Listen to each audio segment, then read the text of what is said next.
At 61, Jim Carrey sat down for what he called his final interview. The man who made millions laugh was ready to tell the truth. For decades, fans suspected something dark behind his manic energy. They were right. In 2025, Carrey revealed he'd been on Prozac since the 1980s, battling what he called low-level despair that never left. But that wasn't the shocking part. What he confessed about his father's suicide attempts and his own breaking point will change how you see every movie he ever made. Jim Carrey was born on January 17, 1962, in the small town of Newmarket, Ontario. He was the youngest of four, growing up in a noisy, cramped home where dreams and bills collided every month. His father, Percy, played the saxophone with a jazz band before settling for an accounting job at Titan Wheels in Scarborough, earning just $8,000 a year. His mother, Kathleen, fought illness all through his childhood, spending more days in bed than out of it. The family name had once been Carrey before Percy's ancestors anglicized it after coming to Canada. Inside their modest home, Jim watched his father's quiet disappointment grow.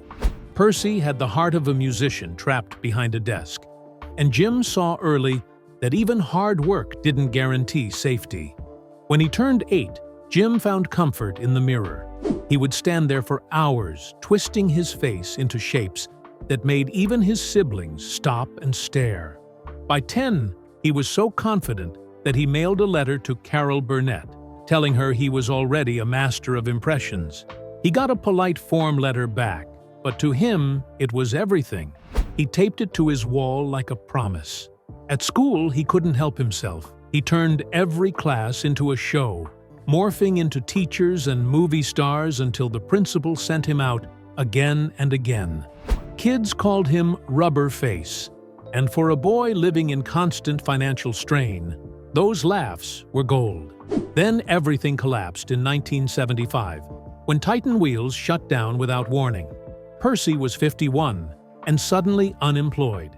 He sent out 73 applications to accounting firms across Ontario and got nothing but rejections.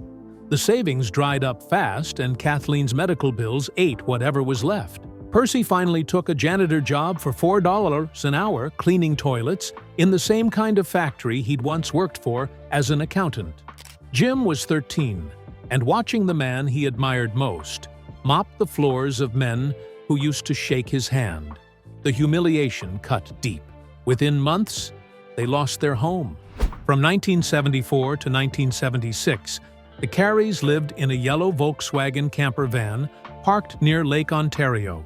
Percy and Kathleen slept inside, while Jim and his brother John pitched a tent beside it through freezing Canadian nights. They woke up with frost on their sleeping bags and washed up in gas station sinks before school.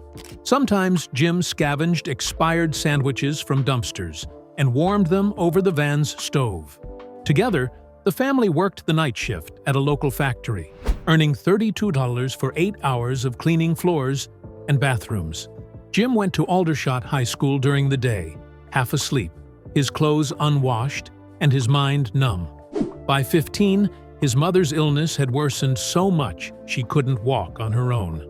Jim started missing classes, and by 16 he dropped out to work full-time beside his father, earning $4.25 an hour. He cleaned floors all night, came home at dawn, lifted his mother from bed, washed her, made her food, and sat by her side cracking jokes to make her laugh.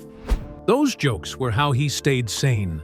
Kathleen called him her little sunshine, but inside he was terrified. It went on for 2 long years until 1980. Then came the morning that changed everything. In 1982, Jim found his father unconscious in the bathroom. Percy had swallowed a bottle of pills. Jim was 20 and screaming into the phone for help as paramedics rushed him to Joseph Brant Hospital. They saved him by minutes. Later, Percy admitted he had tried twice before during the years they'd lived in the van. Jim carried that shock for the rest of his life. Fearing that same darkness lived in him, it became the reason he worked so hard, the reason he could never stop. But even through all that pain, something inside him kept whispering to try again. When he was 15, Percy had driven him to Toronto's Yuck Yucks Comedy Club for his first real show. His mother had picked out a bright polyester leisure suit, convinced that's what comedians wore on TV. The act bombed. People barely clapped. But Percy, even in all his disappointment, drove him home with quiet pride. Jim learned then that failing on stage wasn't death, it was training. On his 16th birthday, he quit school completely. The family was still broke, and everyone worked factory or janitor shifts to survive. Jim did 12-hour nights, sleeping in the van between shifts, dreaming of lights and applause. He started sneaking in comedy practice on breaks, mimicking Don Adams and W.C. Fields to keep his mind alive. He had once been a straight-A student, now angry and withdrawn. But comedy gave him a reason to breathe. The family began to fall apart under the weight of all that poverty. His siblings scattered, his father sank deeper into depression, and his mother's painkiller use became an addiction. Jim later said, "If you're high on painkillers, that's abandonment." He would sit at the dinner table listening to her say things like, "My brain is deteriorating at an incredible rate," or "I could go at any time." Those words carved themselves into him. He learned to use laughter as armor, to hide pain behind absurdity. At 17, he finally made $20 for a 20-minute set at a club called the Hayloft. It wasn't much, but it was proof he could earn with his jokes. Then he auditioned for Saturday Night Live in 1980, thinking he'd made it, but he never even got to meet Lorne Michaels. The producers passed on him saying, "I don't think Lorne would like it." He was crushed. That rejection burned for years, but it also pushed him to stop copying others and start inventing his own characters. Behind his humor were invisible wounds. He'd been bullied at school for being poor, mocked for his clothes, sometimes so desperate he'd hurt himself just to feel something real. Years later, he talked about those moments in a documentary that showed footage so raw, producers kept it locked away for almost 20 years. His pain became the engine of his art. Every wild expression, every flailing movement came from a boy who had learned to survive by making people laugh. Through all the chaos, there were still glimpses of hope. Teachers at Aldershot High School sometimes let him perform in class instead of punishing him. One art teacher remembered him sketching and doing John Wayne impressions at the same time. In 1981, when he was 19, he landed his first TV role in a small Canadian movie called Introducing Janet, later renamed Rubberface. He played a struggling comedian named Tony Maroney, almost a mirror of himself. It didn't make him famous, but it gave him a start. That same year, he took a leap. With only $200 in his pocket, he left Toronto for Los Angeles. He slept on couches in comedy clubs and lived on free food, auditioning anywhere he could. By 1982, he was performing at the Comedy Store, the same place legends like Richard Pryor and Robin Williams had ruled. One night, Rodney Dangerfield saw him, liked him, and invited him on his 1982-1983 tour.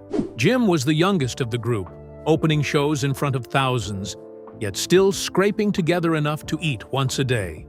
The hunger never left him, but now it had purpose. He got small parts on TV after that, barely paid, but each one mattered. In 1983, he earned just $50 a week doing sketches in a show called The Sex and Violence Family Hour. He slept in an empty apartment with no furniture and survived on ramen noodles. In 1984, he landed a sitcom, The Duck Factory, about a cartoon studio, but it was canceled after 13 episodes. He fell into debt again. Still, he refused to give up.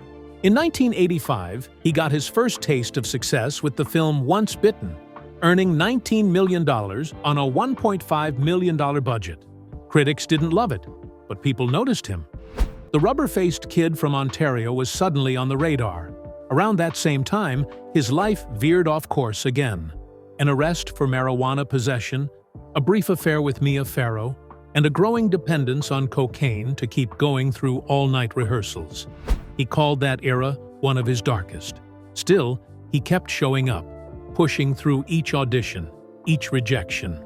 He tried out for Saturday Night Live 3 separate times, in 1980, 1983, and 1986, and was rejected every single one. His final audition failed after a Robin Williams impression fell flat. Instead of quitting, he reinvented himself. He began developing strange, exaggerated characters that no one else would dare attempt. One of them was Fire Marshal Bill, the wild man who would later define his breakout years. Those failures had carved him into something new. In 1990, Jim Carrey was 28 years old when he joined In Living Color, a Fox sketch show that didn't just push boundaries, it erased them.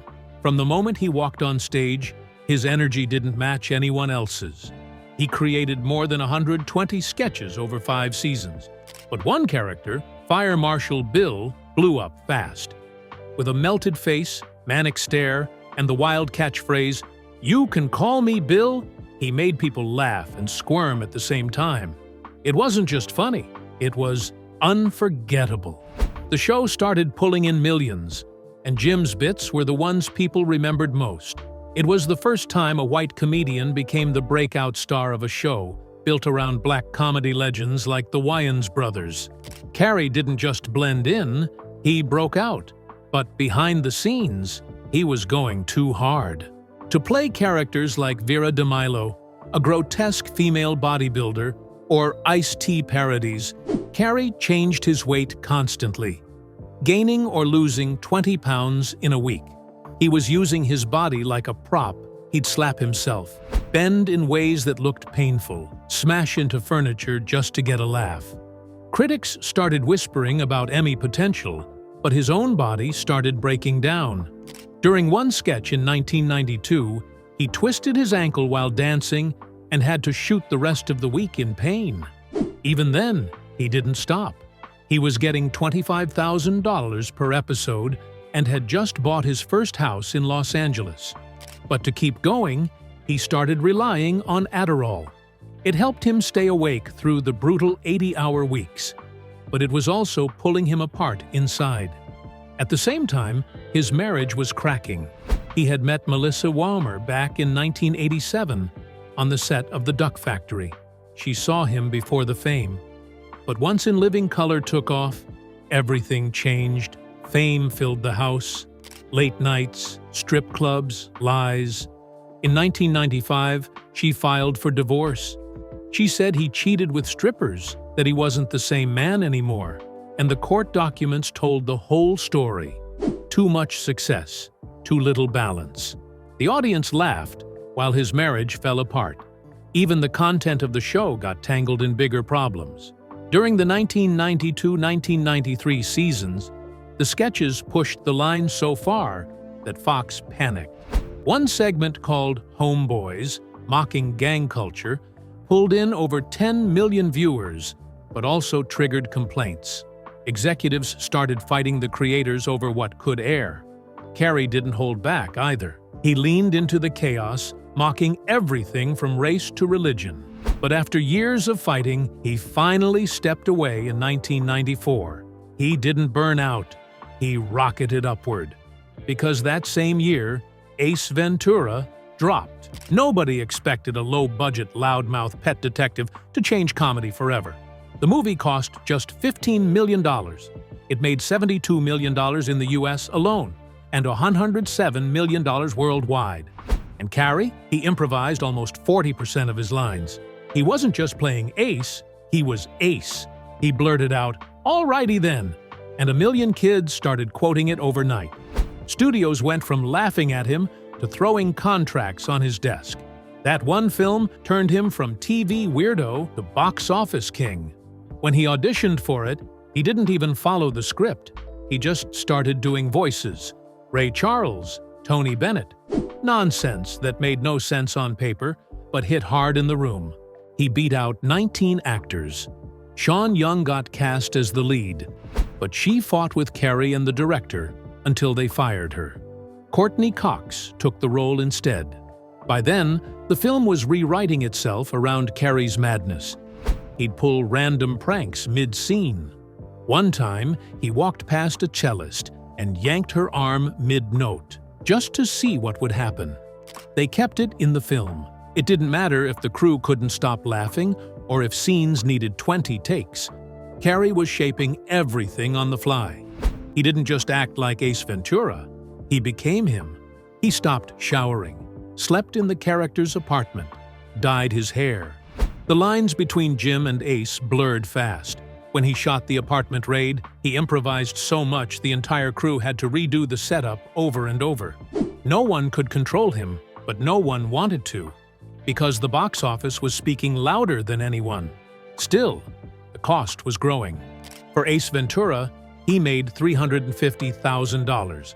After the release, his fee jumped to $7 million for Dumb and Dumber, then $20 million for The Cable Guy. But the more he made, the more he crumbled. During the promo tour for Dumb and Dumber, he had a nervous breakdown. He hallucinated. He confessed to using cocaine to stay awake. He called himself a manic-depressive clown. He felt like he was wearing a mask. Not the green one, a different kind. The kind where you pretend to be happy while you fall apart inside. The merchandise deals hit hard too. Over 1 million Ace Ventura dolls sold fast. Lunchboxes, t-shirts, toys, everywhere you looked, there was Ace's face. But Carrey wasn't celebrating. In 1995, he sued Warner Brothers for $20 million, accusing them of using his face in video games without permission. He was the biggest comedy star in the world, but he didn't even control his own smile anymore. The lawsuit became a turning point for celebrity image rights, but for Carrey, it was personal. Then came Ace Ventura, When Nature Calls. For the sequel, he demanded $15 million plus gross points. It was one of the biggest comedy paydays ever. The movie made $212 million worldwide. But the script horrified him. Animal cruelty jokes, offensive scenes. He tried to change them on set. He fought with the writers, ad-libbed safer lines, but some things still slipped through. Activists attacked the film, saying it mocked sacred animals. Carrey kept the laughs coming, but inside, he was at war with what the movie had become. That same year, The Mask exploded in theaters. Made for $18 million, it pulled in $352 million globally, becoming the fourth highest-grossing movie of 1994. The green mask wasn't just makeup. It was CGI from Industrial Light and Magic. Over 200 scenes used visual effects. Carrey wore the prosthetic for up to 12 hours a day, sometimes so long it burned his skin, but it paid off. The film got an Oscar nomination for Best Visual Effects. It lost to Forrest Gump, but Carrey had already won. He helped revive swing music, made Cameron Diaz a star, and proved again he could carry a film with pure chaos. And Dumb and Dumber wasn't far behind. It cost $17 million, made $270 million worldwide, and became a cult classic. Carrey wrote about 30% of Lloyd's lines. The "We got no food, we got no jobs" song was pure improv. On set, everything was a mess. One scene delayed a real wedding because filming was too loud. Carrey tried to do a snowboarding stunt himself, broke his ankle, and finished the scenes anyway. Limping, bleeding, but still delivering lines. Jeff Daniels nearly got frozen to a ski lift pole. They had to pour warm water to get him loose. But all the money couldn't save him from crashing. Fox hit him with a $10 million lawsuit in 1994 over in living color residuals. He settled out of court. That same year, the film industry paid him around $20 million. But at the MTV Awards, he collapsed on stage. He whispered that he needed a break. He was exhausted, paranoid. The crowd cheered, but backstage, he admitted the truth. He couldn't keep pretending. Jim Carrey had made everyone laugh. But deep down, he was running out of breath. When Jim Carrey filmed the boat escape in The Truman Show, the pressure was real. The director, Peter Weir, wasn't satisfied until Carrey reached the edge of his own breaking point. That one stormy sequence alone took 150 takes. The crew built an artificial ocean with a storm system, that could pass for the real thing. The tank was as big as a football field. Water slammed into Carrey from all sides while he clung to a boat and wore a safety harness that felt like a seatbelt in a crash. At one point, the storm scene got so real that he almost drowned. Crew members had to jump in and save him. Yet when they finally captured the moment Truman touches the wall and exits the fake world, it only took one take. That shot would become one of the most memorable in movie history. The movie cost $60 million to make and earned $264 million around the world. Carrey's performance was so powerful that no one laughed, they just watched. He didn't just act in that dome, he lived in it. For weeks, Carrey refused to leave the set. He wanted to feel what it meant to be completely alone, cut off from the world like Truman. He didn't call his family. He barely spoke to anyone outside the scenes. That isolation made the emotional scenes hit harder, but it also caused tension. Carrey started arguing with Peter Weir, demanding control over scenes, even asking for a $20 million bonus if he won a Golden Globe. He did. He won Best Actor. But by the time the trophy was in his hand, things behind the scenes were already broken. Still, The Truman Show changed how people saw him. No longer just a funny face. Now he was a serious actor with something deeper to say. When he took on Man on the Moon, Carrey didn't just play Andy Kaufman, he became him. He lost 40 pounds. He watched hours of Kaufman footage until it lived in his bones. He stayed in character even off camera, acting like Kaufman in meetings, rehearsals, everywhere. Danny DeVito couldn't take it. He asked for breaks just to catch his breath. In one of the final scenes, Carrey injected himself with saline to mimic the symptoms of cancer. He wanted the pain to look real. It did. The film made $50 million. Carrey won his second Golden Globe. But behind that win was a divorce. He and Lauren Holly split after just 1 year. He said he couldn't connect emotionally anymore. A documentary later showed how far he had fallen into Kaufman's mind. It wasn't just acting, it was self-destruction. Back in 1995, during Batman Forever, Carrey brought the Riddler to life with wild energy and custom props. He designed 20 canes, each one different.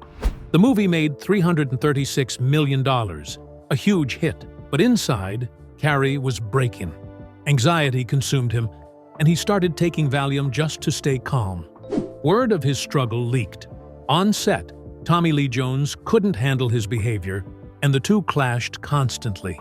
That was when Carrey's addiction first started showing its face. What looked like fun and games on screen was chaos underneath. Then came Liar Liar. It pulled in $300 million, driven by Carrey's ability to ad-lib nearly 60% of his lines. The courtroom scenes were wild, spontaneous, alive. But 3 years later, Carrey sued Universal, saying they owed him a $2 million bonus. The lawsuit got ugly. He accused the studio of cheating him out of royalties. It was settled quietly, but the damage was done. The movie stayed a fan favorite, but now it had a scar behind the scenes. During The Cable Guy, things got darker. The film brought in $102 million, but behind the camera, it was a mess. Carrey became Chip Douglas so fully that he tormented Matthew Broderick off camera. Broderick once shouted, "I don't know how to react anymore." After a long day of unpredictable scenes, one shoot ended with both men getting mud in their eyes. Broderick's cornea tore. He waited 14 hours in his trailer one day because of delays. The movie was meant to be a dark comedy.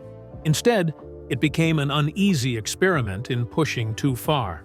When Carrey played the Grinch, it wasn't fun.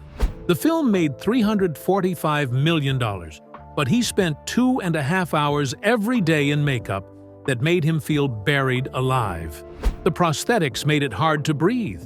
He couldn't move without sweating or needing constant repairs. He kept pushing for retakes, demanding more, insisting on perfection. The makeup team won an Oscar, but Carrey walked away with back pain and months of exhaustion.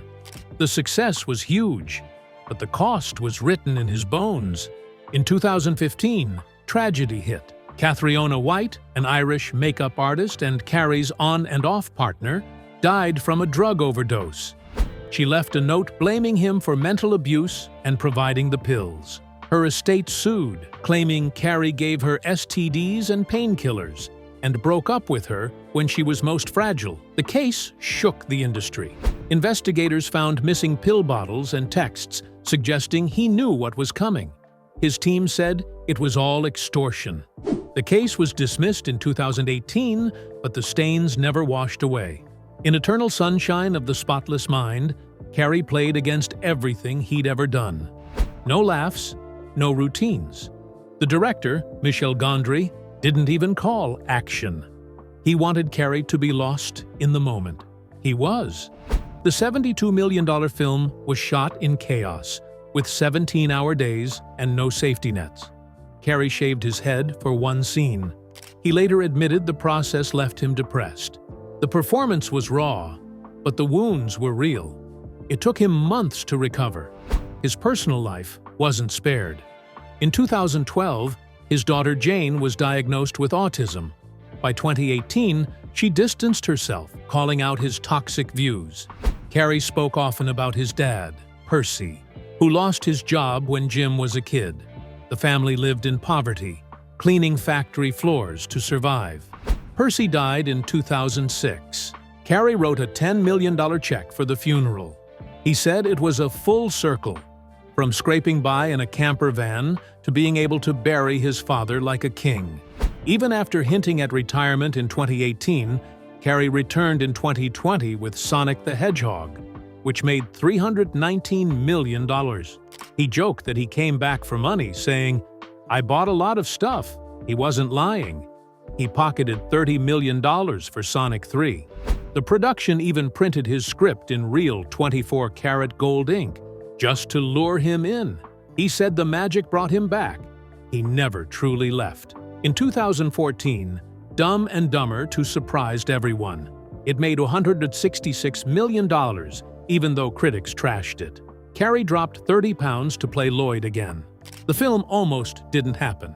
He dropped out in 2012, then rejoined when Jeff Daniels said he wouldn't do it without him. The script was rushed in just 3 weeks.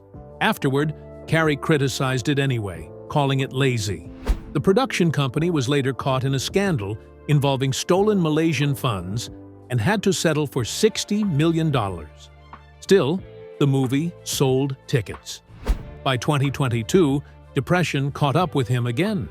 He said it felt like low-level despair that never left. Prozac had been his reality since the 1980s.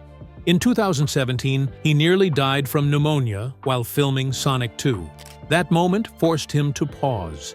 He eventually quit medication, saying it was better to feel pain than feel nothing. He started speaking openly about therapy and healing.